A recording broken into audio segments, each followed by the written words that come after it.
شے ہی نہیں ہے صفت، کوئی لفظ ہی نہیں ہے صفت۔ ہاں یہ اصل لفظ کی بگڑی ہوئی شکل ہے۔ لفظ بگڑ جاتے ہیں نا کبھی کبھی، جیسے نور الدین گنج آپ کے محلے کا نام ہے، آپ کہنے لگے نور الدین گنج، نور الدین گنج، نور الدین کچھ نہیں ہوتا۔ بات سمجھ گئے یہ کیا ہے؟ نور الدین گنج، تو نور الدین بگڑی ہوئی شکل ہے۔ بہت ساری چیزیں ہیں جن کو بولتے بولتے بگڑ جاتے، اسی طرح اس کو بولتے بولتے بگاڑ کر لوگوں نے سپل کہنا شروع کر دیا۔ اصل میں یہ فارسی کا ایک لفظ ہے سپر، سین پے رے، سا ہرسوی کا پا را، سپر۔ یہ لفظ کیا ہے؟ سپر ہے، اور سپر کا مطلب ہوتا ہے ڈھال۔ ڈھال آپ نے دیکھا جو بڑا سا گول ہوتا ہے جنگوں میں، ایک طرف تلوار ہوتی ہے، ایک ہاتھ میں ڈھال ہوتی ہے، کہ جب کوئی وار کرے تو اس کی تلوار کا وار ڈھال سے بچایا جائے، حفاظت کیا جائے۔ اس حفاظت کے لیے جو ڈھال بنائی جاتی ہے اس ڈھال کو سپر کہتے ہیں۔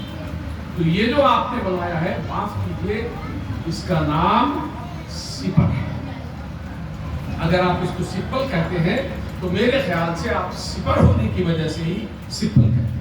اب چونکہ کہنے لگے سپل تو جو مشہور ہو گیا وہ کہا بھی جائے تو کوئی برا نہیں ہے، مگر اصلاً یہ سپر ہے۔